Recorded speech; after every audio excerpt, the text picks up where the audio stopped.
Today's video is talking about negotiations. I'm Rashana Levin, realtor with KW United.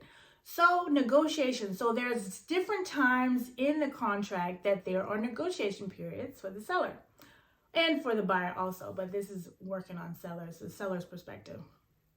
So you have offer time. So what is the buyer offering you for this purchase price wise? What are they asking you for to help them pay for closing costs? When can they close?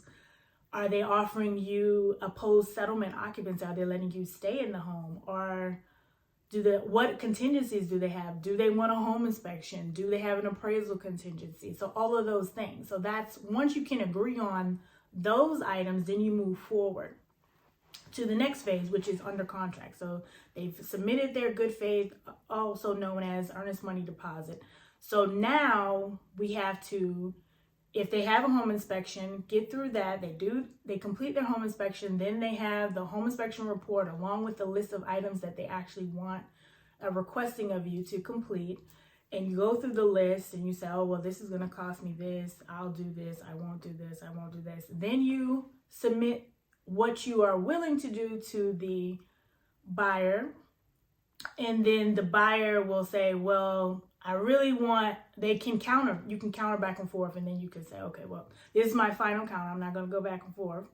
So if you can agree upon terms, then you move on. But I'm going to talk about if you cannot agree upon terms. So if you cannot agree upon terms, then, I would say, okay, well, the buyers, they're really strict on these items. So, do you want to move forward or not? So if you don't want to move forward, then at that point, the property will be released.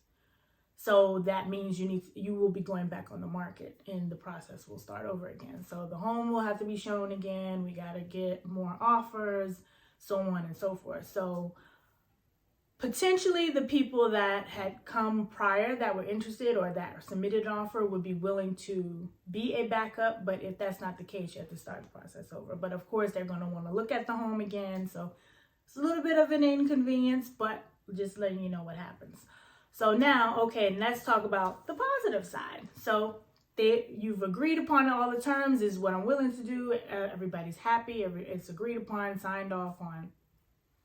So now, in the interim, you're getting all these things completed for the buyer. You'll need to have receipts and from licensed contractors to complete the work. And also next, the appraisal. So the appraiser comes, and sometimes the appraiser has required repairs, which they are going to call them lender repairs, that must be done before the home can be sold and before that loan is fully funded. And so so you could have the sales price. It said, okay, well, the appraiser says, okay, your sales price is $500,000, and I agree, their opinion of value is $500,000. But these items must be completed before I release. Well, they're releasing the appraisal, but before you can move forward. So that's a lender repair. So you'll have to do those things, even if you said no to the other things. So just keep that in mind. And also, once you do that, they have to have a second reinspection of that appraisal. So that's important to know. So they have to reinspect, and you have to have proof of those things that they requested that to be repaired. But let's say the property did not appraise. So the property did not appraise. So the buyer is requesting that you lower the price. So say it's $475, but the sales price was $500. So that's $25,000 difference. So one or two things can happen. You could just say, oh, well, I'll just lower the price because I need to move on. That's what the value is. That's what the value is. And one thing to mention, if it is an FHA or a VA loan, that appraisal will stay with the home. I repeat, it will stay with the home for 6 months.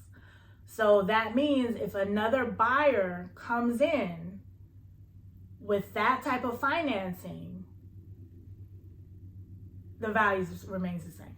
So just so you know, so you would only be So if the home, for instance, had to go back on the market, you would have to only accept conventional loans at that point, or cash. So now, okay, you've agreed upon that. So now there may be some other things that need to be negotiated later. And also, let's say they do their final walkthrough and something else comes up that they don't like. It's possible that it may need to be a seller credit, or say, you know, at the end of the deal, you said, well, I actually need more time. So that's another, at the beginning of the transaction, you said, oh, well, I think I'm good. I don't really need to, you know, a rent back. But at the end, you're requesting a rent back from the buyer. That would be something coming from you. But the buyer does not have to agree.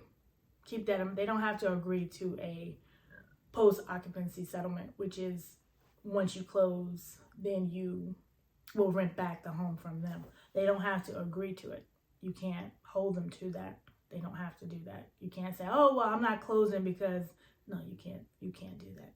So if you want to do a rent back, you need to do that in the beginning of the transaction, if possible. That's all for today's video on negotiations. If you have any other questions, give me a call at 240-284-4114.